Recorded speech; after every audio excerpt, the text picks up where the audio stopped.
I truly believe one of the most underused skills for writers in this town is their imagination.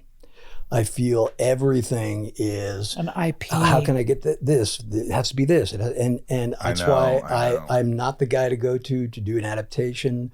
I'll have an idea, I'll play with it, it'll grow, and suddenly I'll see it. And if somebody wants to do it, we do it. If they don't, we don't, and I move on. But I don't.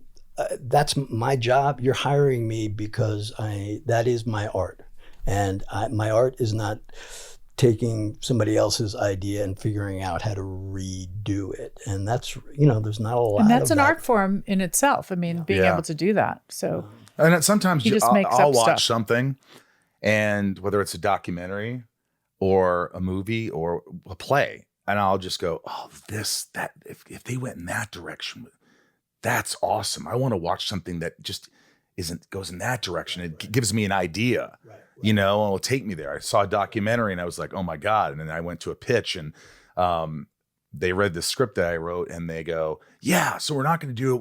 We love the writing, but we're not going to do you have anything else? And I just go, yeah.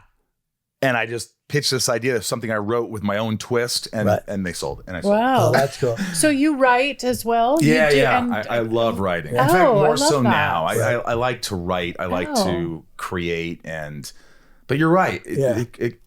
It works best when it comes from you. Right. It's real. Like the show, The Abandons, really began. I saw a bad documentary about La Cosa Nostra. Like a really cheesy documentary with the bad acting and the reenactments. Right. And there was just something about the sense of, oh, that's how that, these peasant farmers were being forced off their land by these land barons. They teamed up with the Catholic Church, which those ties began at the impetus of the mafia. And then they had to work together to push back, and then ultimately became the power, right? So for me, it's like, wow, what was that like for the first Don? The first dude where all the other families, literally families, said, okay, you're in charge now, And I thought, wow, that's that's cool. How do you take that concept and put it in a different world? And that's essentially what the show is with matriarchs. When can we see that? It's we start shooting finally. Just God bless. I mean, Netflix. So probably next year, into next year. Yeah, I'd say probably spring 25. And it's Gillian Anderson, and Lena Headey. Right, I would say Headey. It's Headey. They're great. They're both great. Yes.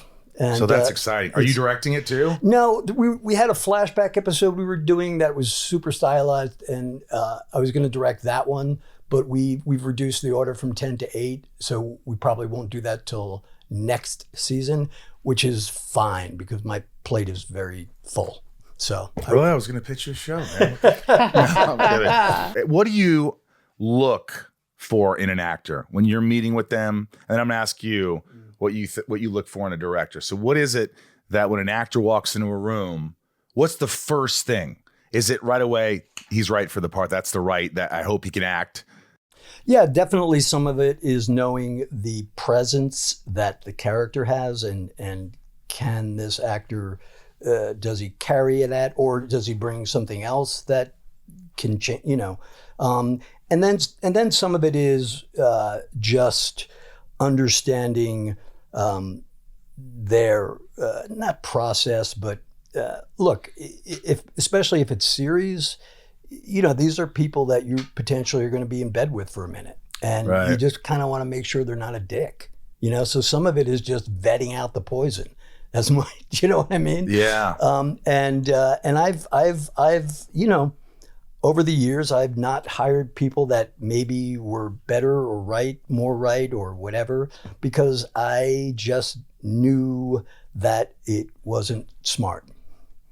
And I won't mention names, but yes, but absolutely. The immediate sense of like when Nick Robinson, I think it was a Zoom. Yeah, it was a video tape. I'd seen a couple episodes of Made. I saw some footage, and then had a Zoom call with him, and I just physically he was right, but he has this almost homespun is an overused word, but he feels like somebody's son, if that makes sense, and just had like a very nurturing presence that you can't manifest through a choice, right? That he just has that quality that I was like, that's who this guy is, right? And then you take that, and then what does that look like when it's overburdened and angry, right? And so you for me, that's some of it, and instinctively, no matter how good of a take it is or how good of an actor the actor is, if there's a quality that I think just innately flies in the face of who the character is, that's a tough decision too, because you can't really say, it's not like, oh, it was bad. There's just a sense of like, that person's not right. Two of our oldest kids are both actors, and when in that process you try to explain to them that you have to treat every audition like it's part of the job. So the thing you're auditioning for today isn't for the job it's there for. It's for the audition 3 months from now that has, do you know what I mean? So that it is part of your job, so you can detach a little bit, because there are so many things that you do not know about how they're making this choice.